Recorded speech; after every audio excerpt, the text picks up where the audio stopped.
చూస్ country delight, live better. ఇప్పుడే country delight యాప్ని download చేసుకోండి. కానీ ఇప్పుడు రాజకీయాలు చూస్తుంటే ఏ మాట కామంటే చదువుకున్న వ్యక్తి, అన్నీ తెలిసిన వ్యక్తి, కొంచెం బాధ అనిపిస్తుంటుంది కదా వాస్తవంగా మాట్లాడుకుంటే.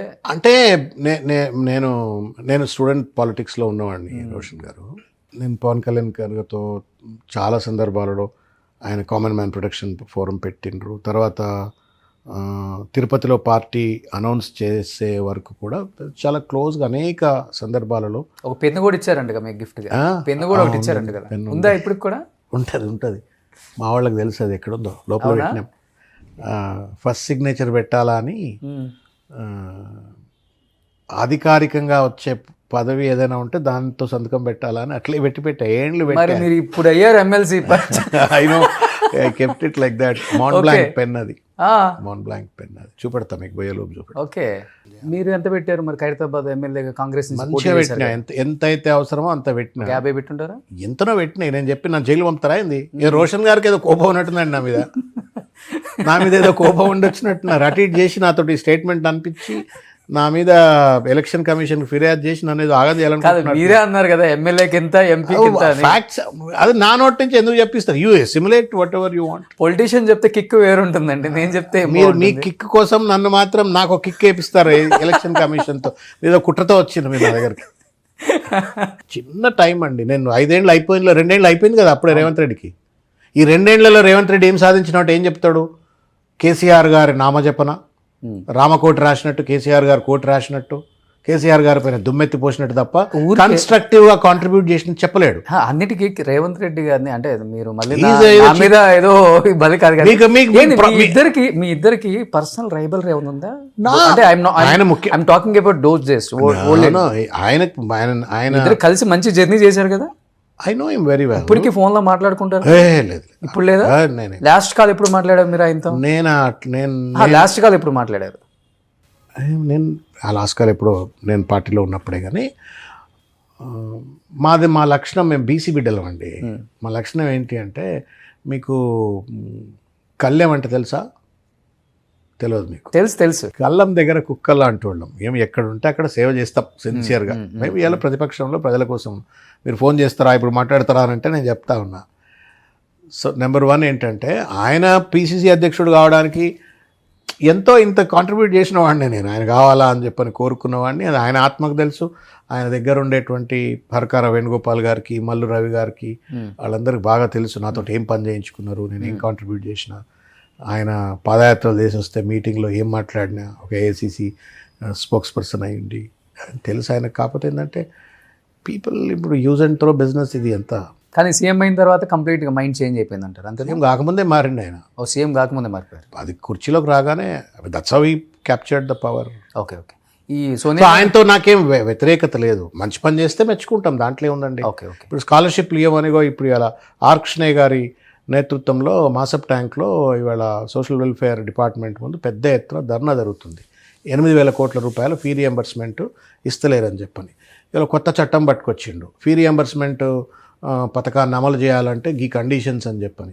రాజశేఖర రెడ్డి గారు అమలు చేసిన పథకం ఇది. నువ్వు రాజశేఖర రెడ్డి గారి పాలన అంటావు, ఇందిరమ్మ పాలన అంటావు. మరి రాజశేఖర రెడ్డి గారు పట్టుకొచ్చిందని యథాతథిగా కేసీఆర్ అమలు చేసిండు. నువ్వు వచ్చి అదే రాజశేఖర రెడ్డి పథకాన్ని తుంగలో దొక్కే ప్రయత్నం చేస్తూ ఉన్నావు.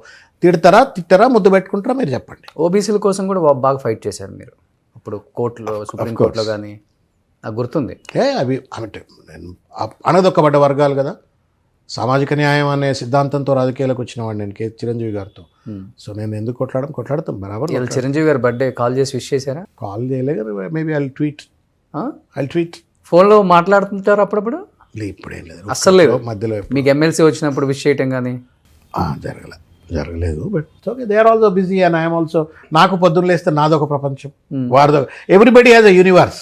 Beauty of human life is ప్రతి ఒక్కడిది ఒక ప్రపంచం. మీదే ఒక మీ ప్రపంచంలో మీకు 100 ఛాలెంజెస్, 100 కాంప్లెక్సిటీస్, 100 ప్రియారిటీస్. అట్లా అందరికీ మనం అందరము మనకంటూ మన చుట్టూ ఒక ప్రపంచం ఉంటుంది. కానీ లైఫ్ చూడండి, పవన్ కళ్యాణ్ గారి వల్ల మీరు పీఆర్పీలోకి వచ్చారు. ఎవరినైతే మీరు ముఖ్యమంత్రిగా చూడాలనుకున్నారో ఆయన రాజకీయాలు వద్దని చెప్పేసి సినిమాల్లోకి వచ్చేసారు. నాకు సినిమాలు వద్దు, నేను రాజకీయాల్లో ప్రజలకు ఏదో చేయాలని మిమ్మల్ని తీసుకొచ్చిన ఆయన మళ్ళీ పార్టీలోకి వచ్చారు. పార్టీలోకి వచ్చి 2 చోట్ల ఓడిపోయి మళ్ళీ నిలబడి మళ్ళీ ఈరోజు డిప్యూటీ సీఎం అయ్యారు. రేపు మళ్ళీ ముఖ్యమంత్రి కూడా. అంటే మీరు ఈయనైతారు అనుకున్నారు, రేపు ఈయనయ్యే. ఎప్పుడైనా ఎక్స్పెక్ట్ చేశారా పవన్ కళ్యాణ్ ఉంటుంది? పవన్ కళ్యాణ్ గారు లైఫ్ ఇలా ఎప్పుడైనా ఎక్స్పెక్ట్ చేశారా మీరు? అప్పుడే ఉండేది ఆయనకి. అంటే కళ్యాణ్ గారు పొలిటికల్ గా సక్సెస్ అవుతారు అని అనుకున్నాను. సరే, ఒకరోజు కాకపోతే ఒకరోజు. ఆయన కూడా పట్టువదలని విక్రమార్కుడు లెక్క అట్లాగే ఉన్నాడు. సరే, కాబట్టి ఆయనకు God has given him an opportunity. But now sustainability also is important. There is a beautiful saying in English, you got to run to remain at the same level అంటారు. అవును. అంటే ఒక స్థాయికి వచ్చిన తర్వాత ఆ స్థాయిలో అట్లాగే ఉండాలంటే దానికి డబుల్ కష్టపడాలా. ఓకే. మీరు ఇప్పుడు ఇవాళ సెలబ్రిటీ మోడరేటర్, దీన్ని నిలుపుకోవాలంటే మీరు కొంచెం గడ్డం పెరగవద్దు, లావు కావద్దు, చిన్ను రావద్దు, స్మార్ట్నెస్ రేవంత్ రెడ్డి గారు లెక్క మీరు కూడా అట్లే స్మార్ట్గా ఉండాలా. మీరు అట్లా ఉంటేనే సర్వైవ్ అవుతారు, లేకుంటే double work hard. So it's like that. Revanth Reddy biopic చూసి నన్ను ఏమైనా యాక్ట్ చేపిస్తారా ఏంది? వాళ్ళు ఎవరు అడిగినట్టు ఇంటర్వ్యూలో చేసినా చేయొచ్చు. ఇప్పుడు నేను అన్న తర్వాత చాలా మంది ప్రొడ్యూసర్లకు, డైరెక్టర్లకు ఏమైనా ఆలోచన రావచ్చు. కాదు, మీ రోషన్ గారిని పెట్టి సినిమా తీస్తే సెట్ అయిపోతాడు అని చెప్పారు. మీదే పాత్ర దాంట్లో? నేనా? నాకు వద్దులేండి సార్, ఆయన సినిమాలో భాగం. నేను ఆయన సినిమాలో భాగమైనందుకే ఆగమైపోయినా. ఇప్పుడు మళ్ళీ ఎందుకు సినిమాలో భాగం అంటున్నారు? కానీ ఉంది ఎక్కడో. ఇప్పుడు మీరు కూడా కొంచెం టెలివిజన్ సంబంధించిన వాటిలో యాక్ట్ చేశారు కదా, కొన్ని ప్రొడ్యూస్ చేశారు, కొన్ని యాక్ట్ చేశారు. మేము ఫుల్ ఫ్లెడ్జ్డ్ సినిమానే తీసినాం. అది కూడా 2000 సంవత్సరంలో కుబుసం cinema. Okay. Srihari garu hero అందులో. So we produced it and also acted. అదే ప్రొడ్యూస్ చేసినాం, యాక్ట్ చేసినాం. తర్వాత జైబోలో తెలంగాణ, అప్పుడులోనే బేర్ బాడీతో మీరు యాక్ట్ చేశారు. కరెక్ట్. 2000 గద్దర్ గారి పాత్ర అది. అవును. అంటే శీలం నరేష్ అని ఎన్కౌంటర్ కాబడతాడు. నల్లా ఆదిరెడ్డి, శీలం నరేష్. నల్లా ఆదిరెడ్డి పాత్ర ఏమో శ్రీహరి గారిది. ఓకే. శీలం నరేష్ పాత్ర నాదనమాట. అవును. So we both were encountered, చంపేస్తారు మమ్మల్ని. అవును. సో ఇంకా అదే ఫస్ట్ అండ్ లాస్ట్ ఇంకా సినిమాలో యాక్ట్ చేయడం. తర్వాత అంటే కుబుసంకు ముందు అంటే మీకు మన శరత్ మరార్ గారు తెలుసు. అవునవునవును. Sarath and we were batchmates in the university. దగ్గర స్నేహితులం. ఓకే. కలిసి చదువుకున్నాం. తర్వాత కలిసి అడ్మినిస్ట్రేటివ్ స్టాఫ్ కాలేజ్ ఆఫ్ ఇండియాలో కలిసి పనిచేసినాం. Okay. Then we travel together for, అంటే that's how actually Pawan Kalyan గారితో నాకు పరిచయమే శరత్ గారు. వాళ్ళిద్దరు మంచి ఫ్రెండ్స్ కదా. వాళ్ళు అట్లనే నాకు ఈ కనెక్టెడ్ అస్ అనమాట. పూరి జగన్నాథ్ గారు అప్పుడు జగన్ గారు పృథ్వీ అనే ఒక సీరియల్ను డైరెక్ట్ చేసినారు. ఆ సీరియల్ ప్రొడ్యూసర్ నేను.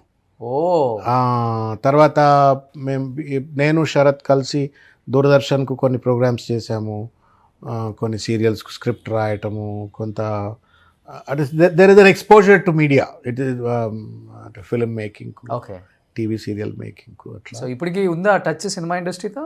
చేయాలనుకున్నాము యాక్చువల్గా. కుబుసం సినిమా తర్వాత we wanted to actively pursue. 2000 సంవత్సరం తర్వాత యాక్టివ్గా పర్స్యూ చేయాలనుకున్నాం. So it's actually a beautiful art.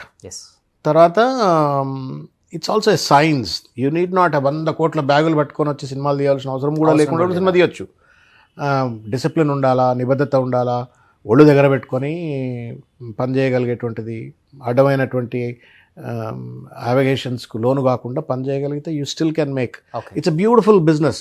ఎవడో ఒకటి ఫైనాన్స్ చేస్తాడు, ఒక laboratories will give you credit, యాక్టర్స్కు నువ్వు కొంత డబ్బులు ఇచ్చి నువ్వు సినిమా అంతా అయిపోయినా ఇట్లా అంతా దానికి ఒక పద్ధతి ఉంటుంది. అదొక సైన్స్, అదొక పద్ధతి.